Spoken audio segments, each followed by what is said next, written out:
I'm Gideon Schwartz of Audioarts in the Flatiron District of New York City. Ron Carter, retired school teacher, working weekends. And I'm Stephen Mejias, reporting for Stereophile magazine.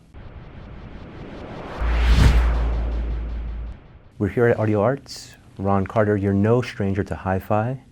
I'm wondering about how your relationship with hi-fi began and how that relationship has inspired, informed, or shaped your relationship with music in general.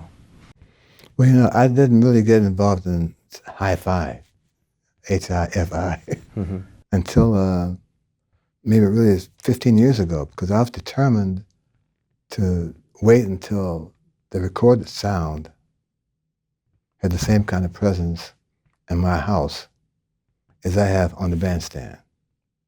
And I think what's happened today is that customers, nightclub customers, clients, they have now much more sophisticated gear at their house. And they're not willing to accept the sound that we gave them 25 years ago in the club as being adequate. I think one of the things that the jazz rock, jazz fusion guys brought to the community and left there was that they hired their own sound man, they bought their own gear, bought their own board, they bought their own speakers so that they could make, as near as possible, the audience had the same sound of them playing in the theater as they could at home with this CD. And that really impressed me, how important that relationship is to the printed product and the live audience, you know. And as I got out of not being old-fashioned, you know, and stubborn, I looked around and I heard I went to certain different sound rooms, you know, and to see the gear and see what they had, and I didn't really understand what I was listening to. I just knew the sound wasn't good enough for me. Good enough in that it didn't really replicate what I hear every night, you know. And the more I heard more and the more I became familiar with some of the terms, understood what they related to what I was trying to do, I think my hearing didn't change, man. I think my expectation level changed. And so when I would go to these places to hear the gear, it would sound good in their place, man, because the room was made, I realized that the room was set up just for this equipment. And when it got to some other locations, it didn't have the same kind of impact. So it's nothing you have to accept when you buy gear, that somehow it sounds great in the studio room, audio room, and when you get to your house, man, it sounds flat, or it sounds boomy, or it sounds real bright, or whatever the effects are. And so I've kind of understood that conundrum, so to speak, you know. And once I kind of understood more of what it would take to make stuff sound more true to my live experience, my taste didn't get bigger, the budget got bigger. And the need to kind of better match what I thought I could hear, because I had to play some more choruses. You know, I couldn't just do one chorus and go home. You know, I had to get, you know. You're hooked. Yeah. And budget and all, you know. Yeah. And ultimately I found some speakers that I thought were really, I used to tell the guys, come to my house and see the band, because they sounded really nice in my room. And the stuff I have is a really nice combination of knowing it's a disc, but feeling it's live. And if I could find that more often in jazz clubs, I would see the audience would get bigger, because now they hear the sound that's reminiscent of what they play in their house. You know, and audiences, they're really sophisticated as far as sound gear is concerned. You know, they're more magazines. You know, they're friends. They walk by the sound booth and see what the guys got on this table. What you got, them kind of stuff. And because they're now more and more aware of what it takes to make something sound good, they won't accept anything that sounds less than good. You know, one of the things that's always been amazing to me is that on a gig where we do 2 sets, 7 and 9, 7 and 9:30, if the second set audience size is considerably smaller than the first set audience size, the sound is a lot more brighter, it sounds louder, and it sounds higher and ringing, you know. And one reason I've tried to insist that the club have the sound guy for the whole night is that hopefully he hears what I'm hearing, the difference in sound presentation, and is willing and able to understand what it's going to take to move the knob this way, because you have fewer people absorbing the bass, or fewer people standing in the room getting in the way of the sound going out. You know, the numbers have changed, and so when I can find a club that has a sound man for the whole night, I love that place, because I have a chance to sound good. The music has to sound good every set, every night. And the more I got involved in that detail, I'd ask more questions, because I don't know that stuff, man. I said, what is that? What does that mean? You know, why is this block there? You know, or why do you have certain feet under the speaker? You know, what's the angle? Where's the focal point of this? Where's this part in here? You know, and my awareness became when I started listening to, when I start standing in different places on the street where the piano is, because the size of the room, the size of the stage. And I realized the closer I got to the piano that had been all the way up, the sound was so bright and so loud, it was in the way of everything else. So I have them now when I work, put the piano on a short stick. The sound sounds warmer to me. It's a part of my sound. It's a part of the sound of the band. And the piano sound is not just banging away in my ear, because I'm in the cone. I'm in here right now, you know. And as I put the top down, the cone is smaller, so I hear more of the warmth of the piano, more of the almost the natural clarity that I can find my notes that make this piano really sound great if I find the right notes with this new sound I'm listening to. The same thing with gear. Once I find gear that allows me to walk around and not feel I'm in the eye of the hurricane, so to speak, I can do that all day. Sounds like you're an audiophile as well as a musician. I'm getting better. Yeah. Yeah, I'm getting better. Yeah. I know what to ask, you know. Mm-hmm. To make the answer simple. That's very important, knowing what to ask, huh? How did your relationship with Gideon develop, and Audioarts? We're still working on that. Yeah? I'll tell you next week when we get somewhere else going. Okay. Actually, I got a call, email one day that said I have this friend who has a studio, and he wants me to come down and hear his gear. I said, man, I'm too busy, man. I got things. I got to go to work, man. I can't do that now. You got to do it now, man. I said, I can't do it now. Oh, yes, you can. I can't do it now.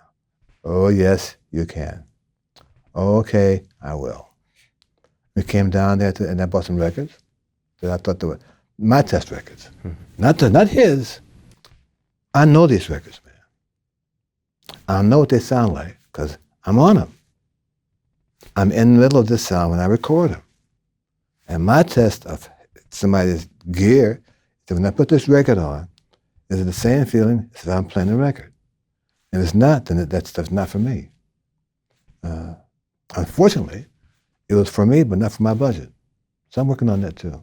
As prolific as you are, because you've been recording since the 50s, and you have thousands of recordings, was there a band that you recorded with where you can say, this was just on a very high level, which inspired you to maybe achieve a state that you perhaps didn't achieve with other bands or other musicians? I think most bands offer that opportunity. I mean, we're in New York, man, and all the great players have ended up here. And I'm sure you get a call from Europe, Japan. No, man, they're all here. Okay. Having implied that, but at the risk of getting that page thrown out of your magazine by a reader, he said that, the musicians during those days, since you're speaking of those era, they all brought something special to the date. Whether it was Gene Ammons and Kenny Burrell date, or Red Garland and Philly Joe Jones date, or Roberta Flack date or Paul Simon date. They all had their own special ingredient. And once I got over the strangers to me, thought I could make that music better, it was a matter of saying, where could I do that in the scope of their framework? And again, because I brought something to the date, they expected me to verbalize it. But because if I play this note, they know what that means. So there have been certain times when I stepped out of what I call my character, and had enough of not being productive. Had enough of not being able to help them, because they insisted on driving a bicycle when you needed a motorbike. So I said, guys, a tune that will give you a clue about that standard turntine sugar. We had done that, rehearsed it 2 or 3 times, and it's kind of stopped along the way, and no one could understand why it stopped. It stopped enthusiastically, it stopped rhythmically, it stopped intellectually. I said, Stan, you know what's wrong with this tune? He said, no, man, what's wrong with this tune? I said, well, if you put a different chord on the end, we can get back to the top more gracefully. Said, oh, yeah? I said, yes. So we tried that for the A-flat 7 for the last 2 bars, and to make the song get back to the top of the tune. And so whenever he would play, he said he would thank me wherever he is for making this tune popular for 2 bars of A-flat. So those kind of things, But each event, I call them, offers me the opportunity to get better with whatever level I'm playing with people, whatever their focus is, whatever their musical needs are, and whatever, what their background is. And it's probably a banal question. I mean, you've played with Miles. When you were playing with the Miles Davis Quintet, did you feel that you were challenged by Miles? I'm just curious about the interplay between you and Miles. Was there a dynamic there that's worth discussing? I think he was challenged by all of us. He didn't quite know what to do, but we had his undivided attention. And one of the reasons he couldn't tell what we were going to do is because we weren't really sure until it had taken place,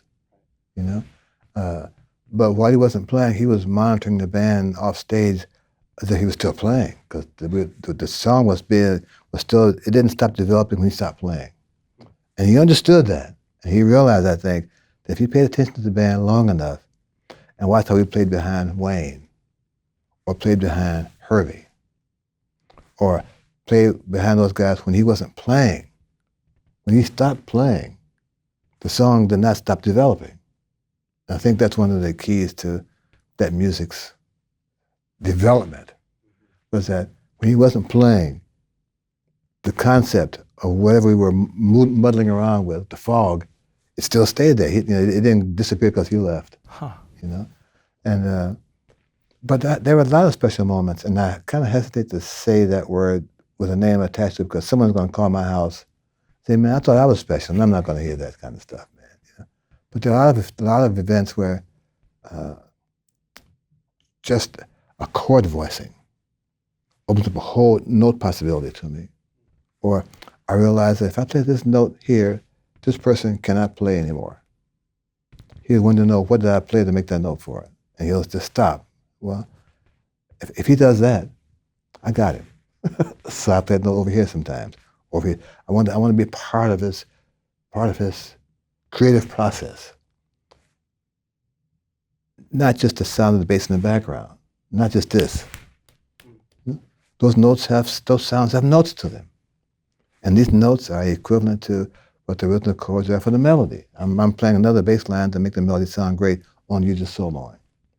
And when you have the kind of environment that I've been fortunate enough to be a part of, these events just kind of keep coming. And all you can do is you hope you've practiced enough and hear enough and did homework that you recognize it in time to say, this goes right there. The hard part is finding that place where it means something. It isn't just an event. It's not just a lowercase a. This is the first of every paragraph, a big fat T. This is the start. I want that note to do that kind of stuff. So what you have to do, I think, is what I try to do is kind of prepare them for, here comes the note. And if you miss it, it's coming back again. There. And it's fun to me. I think as a bass player, perhaps more than any other musician, you have a unique ability to direct the movement, the overall mood and feel of a piece. And I'm also very interested in possibilities. Are you ever paralyzed by the number of possibilities you have at your disposal, the number of options, the ways that things can go? Or are those options always something you welcome? That question has kind of a mixed metaphor. I'm never paralyzed at choices. I welcome them. You know, when I have my lessons with my students, I explain to them that the first 2 lines of a new position on this page tells you what notes are available without having to move for them. So don't think these little half notes are a snap. That's the key to this bass playing.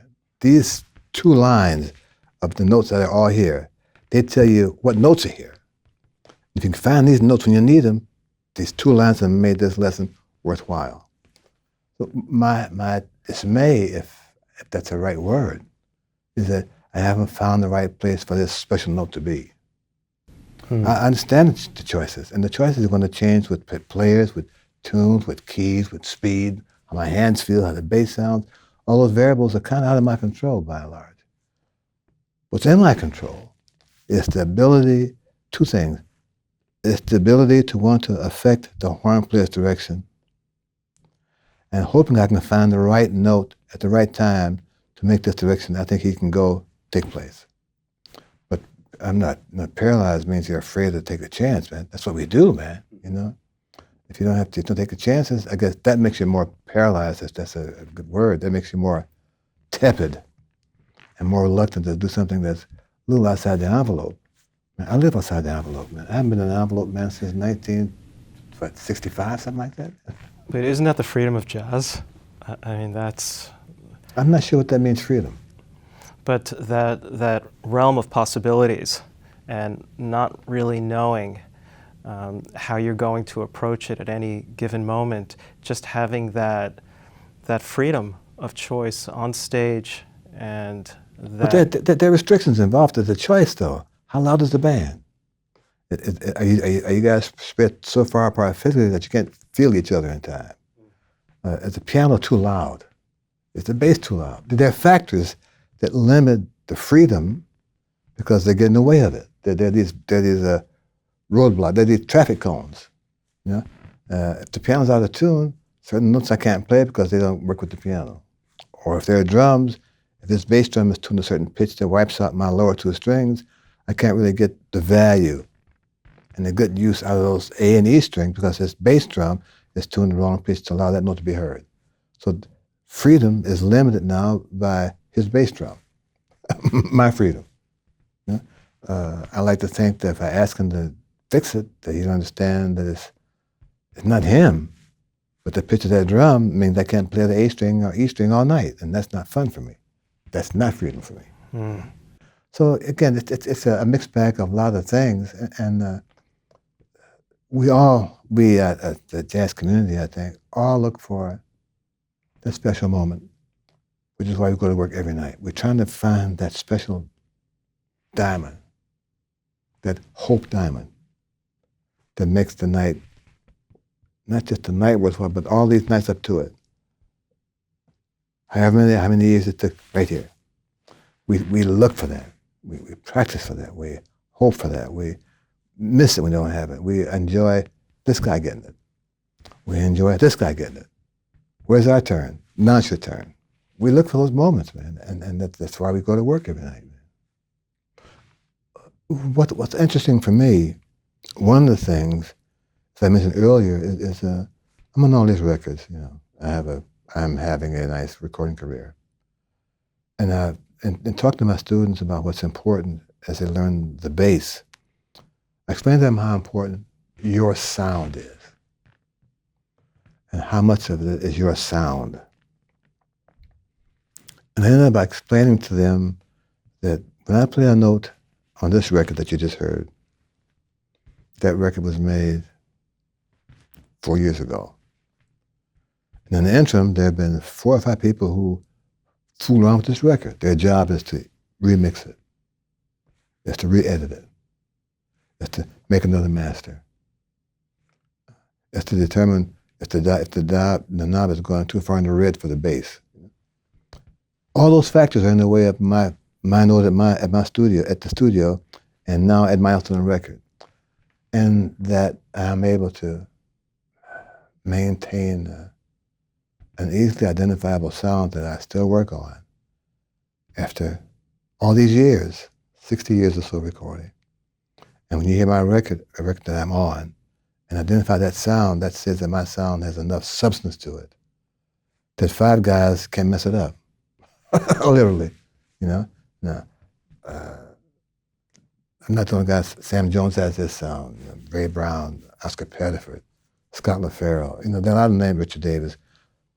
A lot of players who are able to make their sound so substantial that the recording and record pressing process has been unable to knock enough of that essential quality so the sound is no longer their identifiable sound. That's amazing to me. So we spend time talking about that kind of stuff, you know, and how get a sound you like, and when the bass comes out of the case, aim for the same sound, just details like that. But I thought that's quite interesting to realize that that record that you had with Jim Hall and me at Alone Together, that's about 45 years old, man. Mm-hmm. And it's amazing that even the reissues, they have the same kind of quality of the bass, despite the newer gear that they're mixing it on and the newer pressing plants, the MP4 files. They're able to maintain, the sound is able to maintain its identity because there's enough of it there that can't be diluted by the processes that make the music available. I think that has a lot to say about you as a person and as a musician. You've put your heart and soul into it, and some of that translates across all the medium.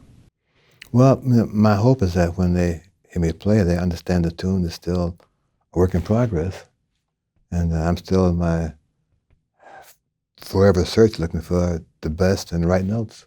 That's really beautiful. So I was in Switzerland 2 weeks ago, and I was in Zurich, and I came across this vinyl shop. So I was just going through the records, and I discovered this one, and I love Michel Legrand. Mm-hmm. And I look at the back of it, and I see Ron Carter. Wow, I'm on this record. Yeah, and do you remember No. this recording? Sorry. Well, after 2,000 recordings, how can you? It's beautiful. I listened to it, but even more telling is the inscription on the back from Michel. And if it's okay, I'm going to read it, because I think it's very apropos. And it's about jazz. Jazz is the best of all nourishments. It feeds the creative spirit like nothing else can. It is a fantastic adventure, an exciting game of giving and taking and exchanging musical ideas with brothers and friends. When the conditions are right, it is possible to achieve a level of rapport that is nowhere else to be found in music, or, for that matter, in art. Nat Shapiro is he still managing Michel? I wonder if he's still alive. Nat Shapiro. Oh, I don't know. Yeah. He's Michel's manager for a while. But you're going to be playing with him soon. Yeah, so April. Stephen, we got to go back. Yeah, absolutely. I would love to experience that. Definitely. Play that. Thank you. Yeah. I will. Yeah, it's a very cool record. Pablo, did you do any recordings on Pablo? Not much. That's Norman Grant's label. Mm-hmm. And he had a stable of Ray Brown and Yeah. the Cats, and that was great because they played well. They were JATV kind of bands, and I enjoyed that. But that was a little, actually before my time, basically, because they were cranking those records out way back to Montreux Jazz Festival, which is no longer a jazz festival, by the way. Yeah, it's very far from a jazz festival. Yeah, man, it's really discouraging. You know, Claude Nobbs, I think, is rolling over. You know, I don't blame him. he's doing gymnastics. And then it's not what he started to do, man. I mean, Claude Nobbs and There's that, you saw that What Happened, Miss Simone? You know, about the story of Nina Simone. And she's on stage at Montreux, and there's someone walking around in the audience, and she just flips. Like, she goes nuts on him, and, you know, the whole thing's recorded, but that was at Montreux. Really? Yeah, and just that whole, that whole world is gone, you know, that raw jazz world. But you see it in Montreux. I mean, you walk around and, you know, it's like a museum, but, yeah, sadly. Kind of like the Hollywood Bowl Festival. That's all changed. Which one? The Hollywood Bowl. Yeah. It's like a picnic out there, man. People throwing around beach balls, and it's just I hate this word vibe, but the vibe is so not happening, man. You know, no one's listening to the music at all. No, not two people, maybe. You know, so that's a discouraging for me. A very discouraging environment to play in. But are you hopeful? That what? About jazz, about the future? Of course. I mean, there's many guys who still play it. I mean, not play it where I like to hear it or my way, but they're determined to express their thoughts through this music. And I'm all for that kind of stuff, man. Absolutely. Yeah. The more the better. You just got to find somewhere to play it, and some magazine or newspaper that's going to advertise their presence, short of the throwaways, you know. I mean, the New York Times and LA Times and Scott's magazine, newspapers don't, how to say this? They don't curry to the jazz reading audience. You know? They review the opera, the local dance company, the visiting symphony orchestra and conductor. I mean, not a jazz note to be found in those papers, and it's disheartening. Having said that, that lack of public writing will not discourage the music from growing and still being here. They'll be here long as those papers are gone. I can assure you that. You know, too many young guys determined to be on the scene, man. Determined to express those thoughts. Yeah. Do you think that sort of neglect also inspires musicians? It depends on what kind of life they have, man. And I say that partially tongue-in-cheek. I mean, no one likes to have their music ignored. And that's a kind of a broad term, but I think we all agree with that. And they can only keep playing if there are enough people in their corner, so to speak. They got enough good bands to play with, or good places to hear bands, that they are less offended if they're not in the New York Times, because they just heard Bill Frisell playing at Birdland, Right. that kind of stuff. Yeah. You know? They understand how it's important. And there are enough small throwaways to have their name somewhere in print, but and to hear from Bill Frisell and get mad because you didn't get the newspaper, those guys are fools. They understand Bill's presence and how wonderful it is to watch him do what he does. But no one does that but Bill Frisell. It's worth about 3 columns, but he should be in those 3 columns, you know.